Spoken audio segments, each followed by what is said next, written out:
बेटी के नखरे। महक और मोहन के घर काफी सालों बाद एक बेटी होती है। वो उसे देखकर काफी खुश रहते। उस बच्ची की छोटी सी छोटी चीजों का ख्याल रखते। अरे महक बेटा, चाहे लड़का हो या लड़की, इतनी आजादी नहीं देते, बच्चा बिगड़ जाता है। आपको पता ही क्या है सासू माँ, चुप रहिए। हम दोनों कमाते ही क्यों हैं? इन बच्चों के लिए ना। देखिए तो कैसे प्यारे प्यारे पैरों से चल रही है, कितनी प्यारी लग रही है। अब मैं क्या इसके पैर काट कर बेड पर बिठा दूं इसे? अरे मैंने ऐसा तो नहीं कहा। मेरे कहने का मतलब ये था कि बस करो ना माँ, क्या सारा दिन टोका चाकी करती रहती हो। अरे करने दो ना जो कर रही है। दोनों मियाँ बीवी अपने अपने काम में लग जाते हैं और सास मंदिर चली जाती है।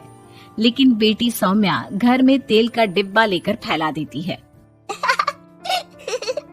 घर को तो मैं पराठे की तरह सेक दूंगी। मैंने सारा तेल फैला दिया, अब मैं इसे सेक दूंगी। महक कमरे में आती है जहाँ सारे तरफ तेल ही तेल फैला हुआ होता है। अरे मोहन देखो तो, अपनी छोटी सी बच्ची की हरकत, पूरे घर में तेल फैला दिया। मोहन भी आकर हंसने लगता है। छोटी सी सौम्या को लगता ही नहीं कि उसने कोई गलत काम किया है। वो भी खुश हो जाती है। अब तो आए दिन वो कोई ना कोई नया नुकसान करती। कभी टूथपेस्ट गिरा देती तो कभी डिटर्जेंट। हालत ये थी कि घर का राशन किसी किसी महीने तो 2 बार भरना पड़ता। रोज ये कोई ना कोई नुकसान करके खड़ी होती है। अरे तो क्या हो गया माँ जी, बच्ची है, बच्चों वाले काम ही करेगी ना। आप बिना पता नहीं क्यों उसी के पीछे पड़ी होती हैं। धीरे धीरे सौम्या बड़ी होती है। एक दिन, माँ देखो दरवाजा खोलो, वो ऑनलाइन मैंने जीन्स मंगवाई थी, वो आई होगी। 3000 दे देना और पैकेट ले लेना। 3000? ऐसी कैसी जीन्स है बेटा, ये तो बहुत बड़ा अमाउंट है। माँ फालतू बात थोड़ा कम ही किया करो और जल्दी जाओ, वरना समझ लो खाना नहीं खाऊंगी मैं आज सारा दिन। सास वहीं खड़ी सब देख रही थी, लेकिन अब तो उन्होंने भी बोलना छोड़ दिया था। अब तो आए दिन सौम्या के खर्चे बढ़ते ही जा रहे थे।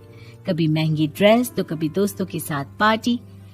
पैसे दे दो तो ठीक, ना दो तो घर में कलेश।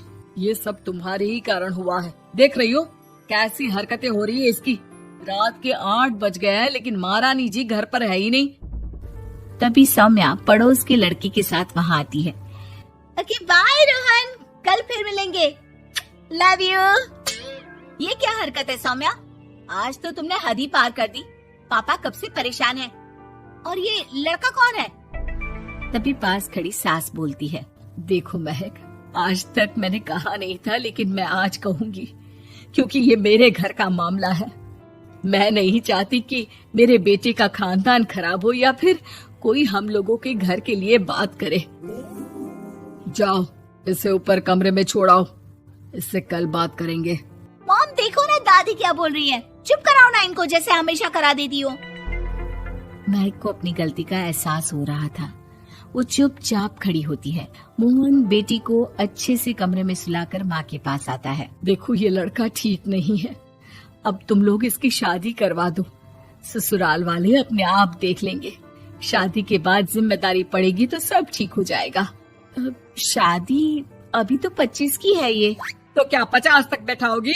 नहीं नहीं, ठीक कह रही है माँ, इसके लिए जल्दी से कोई लड़का देखता हूँ। अगले रोज सौम्या खाने के टेबल पर, मैं आप लोगों को बता देती हूँ, मैं रोहन से प्यार करती हूँ और उसी से शादी करूंगी। रोहन? वही ना सक्सेना का लड़का, वो सक्सेना जो पिछले महीने ही जेल से छूट कर आया है। वो जेल नहीं, काम के सिलसिले में अमेरिका गए थे। अच्छा, सक्सेना अमेरिका गया था तो क्या पैसा वैसा कमा कर नहीं आया?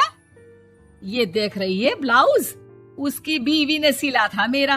पैसे की कमी का रोना रो रही थी, पति को कोस रही थी कि जुआ खेलते पुलिस ने पकड़ा और लगी लगाई नौकरी भी छूट गई। दादी कुछ भी मत बोलो, दादी को चुप कराओ ना। दादी जो बोल रही है ठीक बोल रही है। तेरे पापा ने तुझे देखने के लिए लड़के वालों को कल बुलाया है, समझी?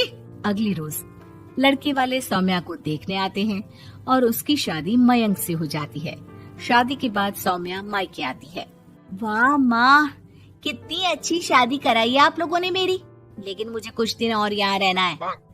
अरे बेटी, ये तेरा ही तो घर है, जितनी मर्जी रह। और क्या, दमाजी कैसे हैं? अरे वो मयंक नहीं आया, कल शादी, आज तो अकेले, सब ठीक तो है ना? महक एक बार फिर सास पर चढ़ बैठती है। अब बस करिए ना माँ जी, अब तो ज्यादा ही हो रहा है। माना आपकी कुछ बातें मैंने नहीं मानी, लेकिन अब ये मेरी बेटी मायके आई है तो क्या उसका मतलब यही कि वो लड़कर आई है? हाँ पीना। सौम्या दादी की तरफ देखकर मुस्कुरा देती है, जैसे उन्हें चिढ़ा रही हो। दादी, मैं लड़का नहीं बल्कि ये बता कर आई हूँ कि मुझे कुछ दिनों के लिए यहीं रहना है, माँ के पास। मेरा मन धीरे धीरे ही तो ससुराल में लगेगा। अब अगर आप बोलती हैं तो चली जाती हूँ मैं। अरे नहीं नहीं बेटी, ये मतलब नहीं था तेरे दादी के बोलने का। सौम्या कमरे में चली जाती है और अगले ही पल जींस टॉप पहनकर बाहर आती है। माँ, मैं ना अपनी सहेली के घर जा रही हूँ, आने में देर हो जाएगी, खाना मैं वहीं खा लूंगी। सौम्या सहेली के घर चली जाती है। अरे सौम्या ससुराल से आई है, कहीं दिखाई नहीं दे रही। वो सहेली के घर गई है, काफी दिनों बाद बच्ची का मन कर गया होगा। महक रहने दे, अब इतना हल्के में ना ले, लड़की अब किसी और की अमानत है। घर में इतनी देर से आएगी तो लोग क्या कहेंगे। और होता भी ऐसा ही है। दरवाजे में पुलिस आती है जिसके साथ सौम्या होती है। ये आपकी बेटी है?